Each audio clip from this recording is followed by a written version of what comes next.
Heather, can you hear us? I got you. You got me all right? Oh, my God. Will, can you get on the mic and clap? This is the Heather Dinich. This is a good friend of the show. We haven't had her on in a while. How you doing, Heather? I'm terrific. How are you guys? You know what? We've been a little envious of Get Up, but we watch every day in our studio, and we go, there's our good friend Heather Dinich. We used to just get her on the radio, but she's too big time now. You're on ESPN Daily. Congratulations on all your success so far. It's great to see you on the national shows. Thank you. I appreciate that. I'm going to go ahead and credit Oregon and USC and UCLA and Washington and Texas and Oklahoma. They have a little something to do with that. There's a little more to talk about right now. Well, what is it like to kind of walk around? I know you're talking to a lot of big wigs, your movers and shakers out there. What's it just like? I was talking to Miller Moss at USC, and he grew up watching the Trojans. His mom's a Stanford fan. I'm like, is this weird to you? And he's like, yep, this is weird to me. Is it weird to everybody else covering the sport or in the sport of just like, hey, there's Washington and Oregon logos here at Big Ten Media Day? Yes, it's weird. And I say that having the perspective of being an Indiana graduate. And I'm here, and I landed at the airport in Indianapolis, where I landed so many times when I was a student flying out here from Pennsylvania. And, you get here and you walk in and the Oregon Duck is in the river on social media. And I'm just like, where am I? This is Indianapolis? And also, what are the people thinking who are just walking around town and have no idea what's going on here in Lucas Oil Stadium? So it's strange, but at the same time, we're all used to Oregon and Ohio State playing, right? We've seen that movie before. Mm-hmm. And when they get on the field, it's going to be normal because that's college football and it's going to be a great game. But now it has implications for the Big Ten standings. Well, what's interesting, and we're talking to Heather Dinich here, ESPN. Find her on Twitter. She covers the sport, does a great job covering the playoff as well. Joining us live from Indianapolis. One thing we've talked about is these schools going to these new conferences. The one big thing about college that I think all of us love is like pageantry and rivalry and, hey, Oregon hates Cal and just random rivalries that nobody in America thinks about or talks about that are real for us. Are we going to miss that with this? And you've alluded to something that I was thinking about yesterday listening to Ryan Day, and Dan Lanning's the preseason coach of the year in the Big Ten, and they're coming in with a lot of juice. They haven't played in the regular season. They, I think, played one time in like the last 25-plus years. They've met in bowl games. In a way, they come in this year without having been conference foes, and it feels like that game is going to feel like a rivalry given what the narrative's been about Oregon and Ohio State bringing back such a loaded team and defending kind of the Big Ten's traditional powerhouses. Well, and what's interesting to me, so a couple points here. The rivalries are different.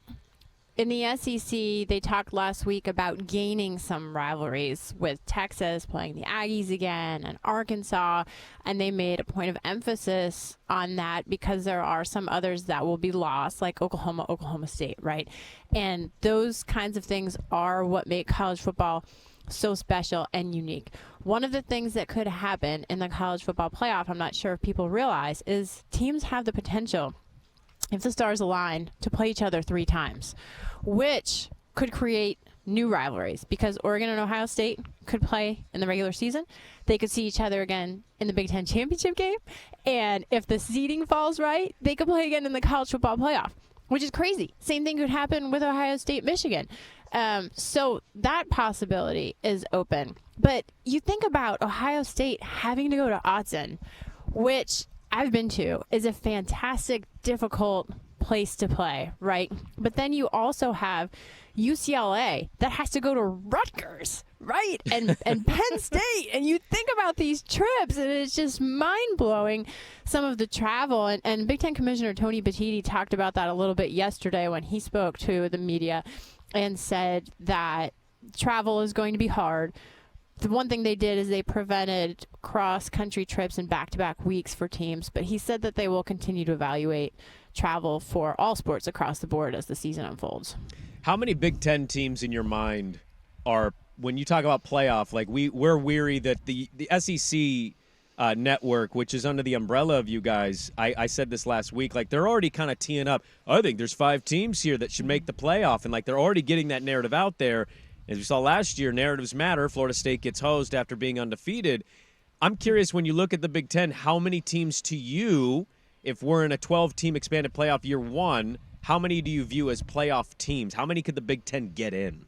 I think 3 is a realistic number, and if you're comparing that to the SEC, I think 4 is a realistic number for the SEC. I think the SEC's deeper, quite honestly, but I think that has yet to play out in the Big Ten, because when I look at the Big Ten, I see Ohio State at the top, Oregon, and then who's that third team? Is it Penn State? They do have something to prove, right? Michigan has a lot of questions after losing so much from last year's national championship team.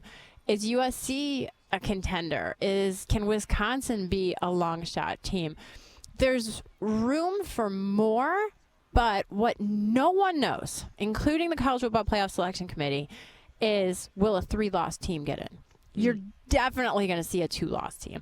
But the fact of the matter is, in the SEC and the Big Ten, it's going to be really, really difficult to finish with even 2 losses for some of these teams, because it got harder when these conferences added the teams that they did. So, I think 3 is realistic, and of the, preseason, what we know on paper, Penn State to me would be that third team for the Big Ten, but they've got a tough schedule too. I mean, good grief. They could lose their season opener, West Virginia. Yeah, West Virginia is one of those under-the-radar teams. Heather Dinich joining us here, ESPN Live at Indianapolis Big Ten Media Day. Your thoughts, just seeing maybe blurbs or watching the press conference of Jim Phillips in the ACC. We, in Portland, our 2 cents was it just had a lot of George Kliavkoff last year energy of like, no, we're great. We're amazing. We're in this with everybody else. And I know there's been a lot of noise. Your thoughts on the ACC's current landscape, where their powerhouses seem to not be happy, and they're saying everything's all great. We're a great conference.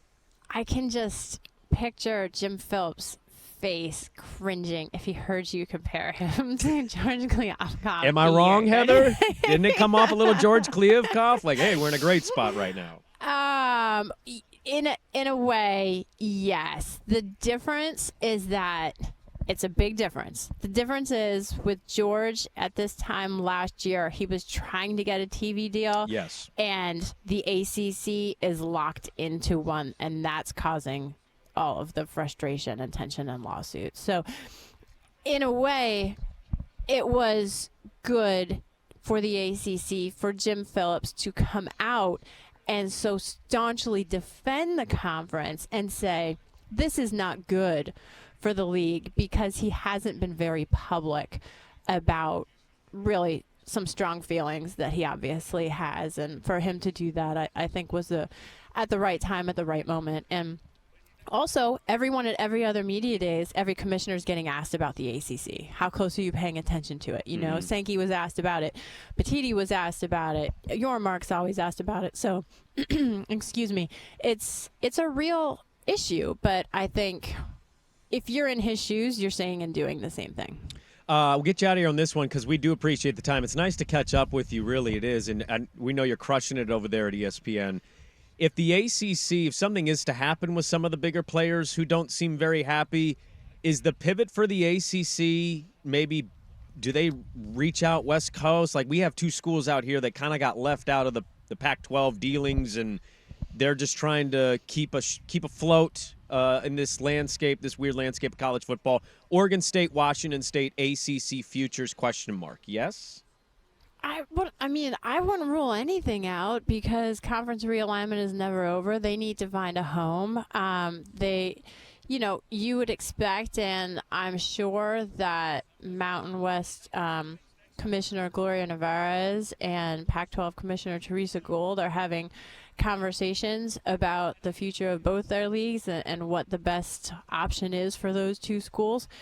They want to be Power 5 money, Power 4 money, right? They want to be resources and everything that's attached with that. Would they have that opportunity? I don't know the answer to that right at this, as we sit here this very moment, but it's hard not to imagine them landing in a spot that is Power 4, but at the same time, it didn't happen yet.